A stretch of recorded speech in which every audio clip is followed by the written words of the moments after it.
तरफ आलीशान रेस्टोरेंट, चमचमाती लॉबी, लग्जरी इंटीरियर्स और दूसरी तरफ दीवारों के पीछे छुपा स्ट्रांग रूम और करोड़ों के जेवरात। कान्हा ग्रुप पर आयकर विभाग का ऐसा शिकंजा कसा कि परत दर परत खुलासे होते रहे।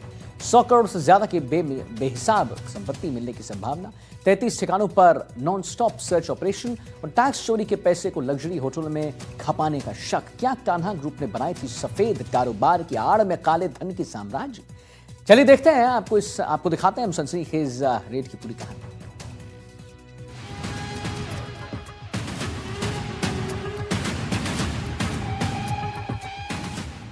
कान्हा रेस्टोरेंट का कारनामा, दीवार के पीछे काला राज, 100 करोड़ की टैक्स चोरी, 33 ठिकानों पर ताबड़तोड़ छापेमारी। क्या सुबह क्या शाम, दिन रात, famous food chain Kanha restaurant पर इनकम टैक्स की छापेमारी चल रही है।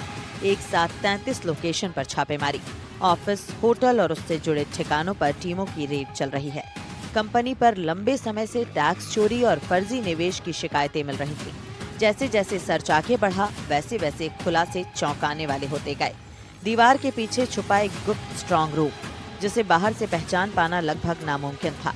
दीवार के अंदर निकले करोड़ों के जेवरात और अहम दस्तावेज। राजस्थान में पिछले 3 दिन से लगातार एक फूड चैन कंपनी के ऊपर जो है आईटी के द्वारा सर्च अभियान चलाया जा रहा है, जिसमें करोड़ों रुपए की जो संपत्ति है अब तक आयकर विभाग की टीमों को मिल चुकी है। हम इस वक्त जो है एक ठिकाने के ऊपर है, जहां पर अभी भी जो कह सकते हैं सुरक्षा कर्मी हैं वो तैनात किए गए हैं। और कान्हा रेस्टोरेंट जो है ये एक फूड कंपनी बताई जा रही है, जो जयपुर की सबसे प्रसिद्ध जो है फूड चैन कंपनी है। इसके साथ ही आपको बता दें कि अब तक जो है पिछले 3 दिन में फूड चैन के से जुड़े हुए जो 33 ऐसे ठिकाने हैं जिन पर जो है अलग अलग टीमों के द्वारा जो है सर्च अभियान चलाया गया है। और जयपुर में सबसे अधिक 26 ठिकानों पर जो है सर्च ऑपरेशन चलाया गया है। इसके साथ ही बताया ये भी जा रहा है कि एक ठिकाने के ऊपर जो है लगभग कई करोड़ों रुपए की जो है ज्वेलरी है वो यहाँ पर बरामद की गई है। और एक ठिकाने के ऊपर एक ऐसा स्ट्रांग रूम भी पाया गया है जहाँ पर करोड़ों रुपए की नकदी जो है बरामद हो सकती है। इसको खोलने का काम है वो युद्ध स्तर पर आईटी टीम के द्वारा किया जा रहा है। बहरहाल अगर बात की जाए राजधानी जयपुर के अलावा जो है इसके साथ ही मुंबई में भी जो है आईटी की टीमें जो है पिछले 3 दिन से लगातार अलग अलग जगहों पर कार्रवाई करती हुई दिखाई दे रही है। इसके साथ ही ये भी अनुमान है कि करोड़ों रुपए की जो कह सकते हैं चल और अचल संपत्ति है इस स्ट्रांग रूम के अंदर मिल सकती है, जिसके जो रिकॉर्ड्स हैं वो वहाँ से आईटी टीम के द्वारा जब्त किए जाएंगे। शुरुआती जांच में भारी मात्रा में जेवरात बरामद हुए हैं। इन सब की वैल्यूएशन जारी है और आंकड़ा 100 करोड़ के पार जा सकता है। जांच एजेंसियों को शक है कि टैक्स चोरी का पैसा रियल एस्टेट और होटल बिजनेस में लगाया गया। 2 लग्जरी होटलों के रिकॉर्ड खंगाले जा रहे हैं। Books of account, digital data और बैंक ट्रांजैक्शन की बारीकी से जांच हो रही है।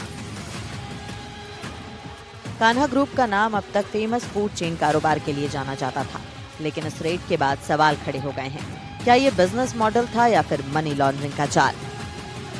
आयकर विभाग की team digital device, hard disk और सर्वर डेटा को भी खंगाल रही है। अगर लेन देन में गड़बड़ी साबित होती है तो बड़ी कार्रवाई तय मानी जा रही है।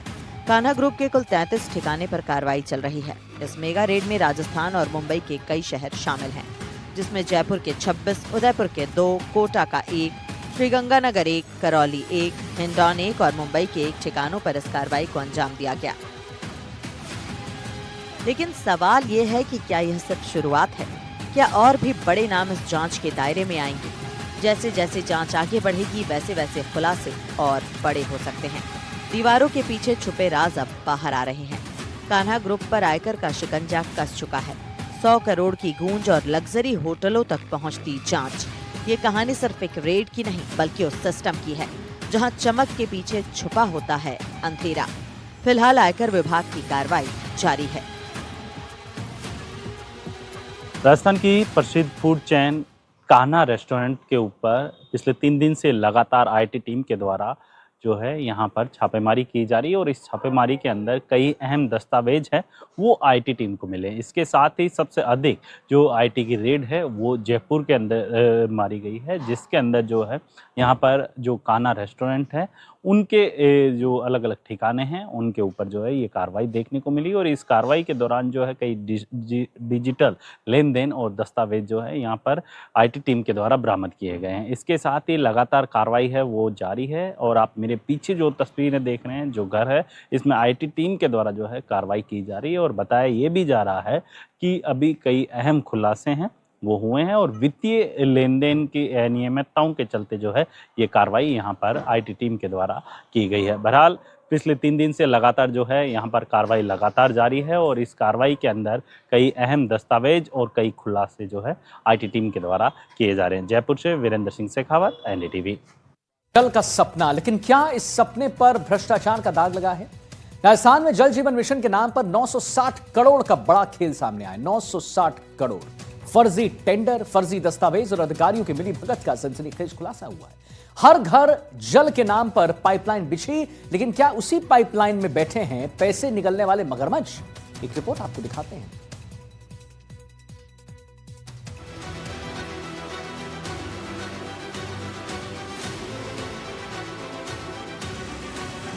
पानी पानी पानी, सरकार का मिशन जल जीवन मिशन, हर घर जल वाला मिशन अब बन गया मनी मिशन।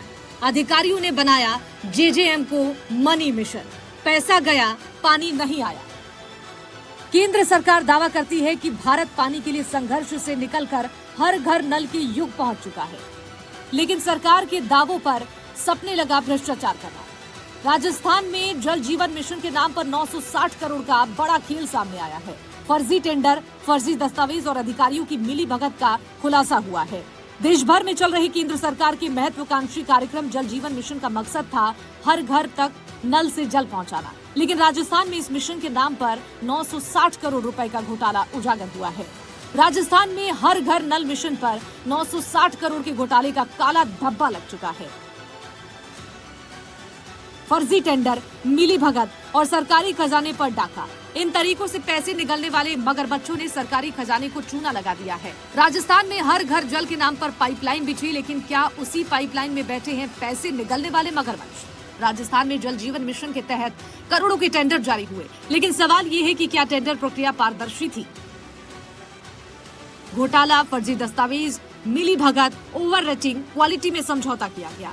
जांच में सामने आया कि श्याम ट्यूबवेल कंपनी के मालिक पदमचंद जैन और गणपति ट्यूबवेल कंपनी के मालिक महेश कुमार मित्तल ने साल 2023 में फर्जी अनुभव प्रमाण पत्र और तकनीकी दस्तावेज लगाकर करोड़ों रुपए के टेंडर हासिल किए। टेंडर प्रक्रिया के दौरान दोनों कंपनियों के बीच मिली भगत के ठोस सबूत मिले हैं। बोली प्रक्रिया के दौरान दोनों कंपनियों ने मिली भगत कर टेंडर प्रक्रिया को प्रभावित किया। प्रगति के पथ पर दौड़ते राजस्थान के लिए सालों से पानी एक बड़ा सपना रहा है और वो पानी किसी अमृत से कम यहाँ के लोगों के लिए कभी नहीं होता।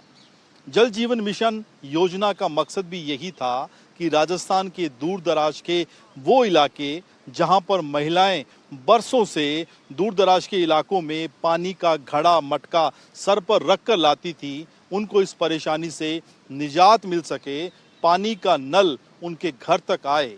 लेकिन जिस तरीके से रसूखदारों ने, जिस तरीके से सिस्टम के सुराखों ने इस बड़ी महत्वाकांक्षी योजना में ऐसे सुराख किए कि पानी की जगह भ्रष्टाचार की ऐसी धारा बह गई कि पूरा राजस्थान इस करप्शन में डूब गया।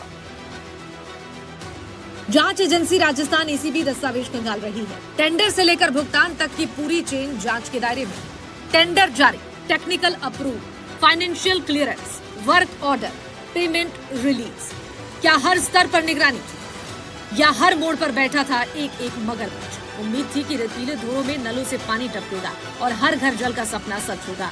केंद्र सरकार ने खजाना खोल दिया, करोड़ रुपए का बजट जारी किया, लेकिन किसे पता था कि जनता के हलक तक पानी पहुंचाने की इस मुहिम के पीछे भ्रष्टाचार का एक ऐसा गंदा नाला बहेगा जो राजस्थान की साख को ही डुबा देगा। योजना में पाइपलाइन तो बिछी, लेकिन उसमें पानी नहीं बल्कि सफेद पोशों और रसूखदार इंजीनियरों का लालच दौड़ा। जिस योजना को जीवन देना था उसे ही चंद लोगों ने लूट का जरिया बना लिया। घोटाले की शुरुआत हुई उन फाइलों से जहां नियम और कायदों की धज्जियां उड़ाई गई। नियम था कि बड़े ठेके उन्हीं कंपनियों को मिलेंगे जिनके पास बड़े कामों का अनुभव होगा, लेकिन यहाँ खेल उल्टा था। गणपति और श्री श्याम ट्यूबवेल जैसी फार्मों के पास काम का अनुभव नहीं था, लेकिन पूरा खेल रचा गया। इन कंपनियों ने रेलवे की सार्वजनिक उपक्रम कंपनी इरकॉन के नाम से रातों रात जाली एक्सपीरियंस सर्टिफिकेट तैयार किया। दावा किया गया कि इन्होंने हजारों किलोमीटर पाइपलाइन बिछाई है, जबकि हकीकत में ये कंपनियां सिर्फ कागजों में ही दौड़ रही थी। ताज्जुब की बात देखिए, जलदाय विभाग के आला अफसरों ने इन फर्जी दस्तावेजों को सच मान लिया। बिना किसी वेरिफिकेशन, बिना किसी जांच करीब 960 करोड़ रुपए के टेंडर इन अपात्र कंपनियों की झोली में डाल दिए। जनता के खून पसीने की कमाई अब उन ठेकेदारों के हाथों में थी, जिनका पूरा वजूद ही सिर्फ एक झूठ पर टिका था। लेकिन ये तो सिर्फ शुरुआत थी, क्योंकि असली खेल तो अभी जमीन के नीचे शुरू होना बाकी था। अब एसीबी ने कार्रवाई शुरू कर दी है। इससे भ्रष्टाचारियों में भय बढ़ा है, भ्रष्टाचार पे लगाम लगेगी काफी हद तक। और आप अंदाज लगा सकते हो कि रेड लुकआउट नोटिस दे दिया हो और एक सुपर टाइम इसके जो चीफ सेक्रेटरी लेवल का अधिकारी हो वो भूमिगत हो जाए, भाग जाए, तो ये अपन कह सकते हैं कि ये सरकार भ्रष्टाचारियों को छोड़ने वाली है। घोटाले की कहानी साल 2023 में आधिकारिक रूप से सामने आई, जब राजस्थान भ्रष्टाचार निरोधक ब्यूरो ने प्राथमिक जांच के बाद एफआईआर दर्ज की। इसी एफआईआर ने आगे चलकर बड़ी इंजीनियरों और अधिकारियों तक पहुंचने का रास्ता तैयार किया। एफआईआर में श्याम ट्यूबवेल कंपनी और गणपति ट्यूबवेल कंपनी के मालिक को भी शामिल किया गया। आरोप था कि दोनों कंपनियों ने फर्जी अनुभव प्रमाण पत्र और तकनीकी दस्तावेज लगाकर करोड़ों रुपए के टेंडर हासिल किए। इस काम में कुछ अधिकारियों की भूमिका भी संदिग्ध बताई गई।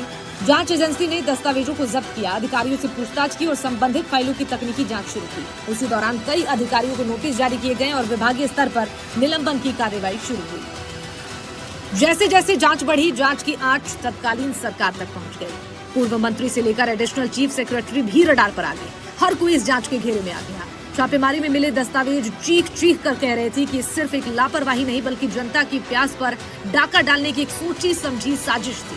लेकिन सवाल अब ये था कि क्या इन मगरमच्छों पर कभी कानूनी शिकंजा कस पाएगा। ईडी ने महेश जोशी को 24 अप्रैल 2025 को लंबी पूछताछ के बाद गिरफ्तार किया।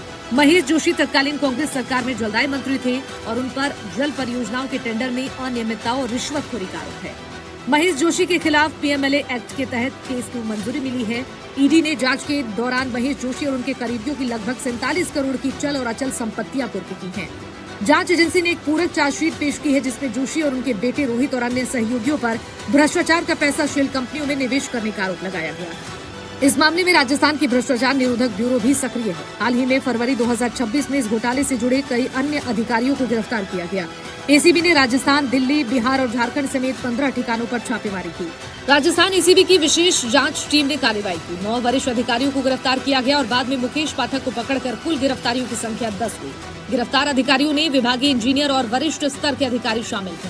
6 सेवारत और 3 सेवानिवृत्त थे। विशेष अदालत ने सभी को रिमांड पर भेजा। पूछताछ में डिजिटल रिकॉर्ड, ईमेल ट्रेल और भुगतान फाइलों की जांच की जा रही है। इस केस में उस वक्त नया मोड़ आता है जब एसीबी पूर्व अतिरिक्त मुख्य सचिव सुबोध अग्रवाल के खिलाफ लुकआउट सर्कुलर जारी करती है। एसीबी की टीम जब उनके निवास पर पहुंची तो वो वहां पर मौजूद ही नहीं थे। वहां से फरार बताए जा रहे थे। सरकार ने उनके खिलाफ अभियोजन स्वीकृति जारी कर दी है।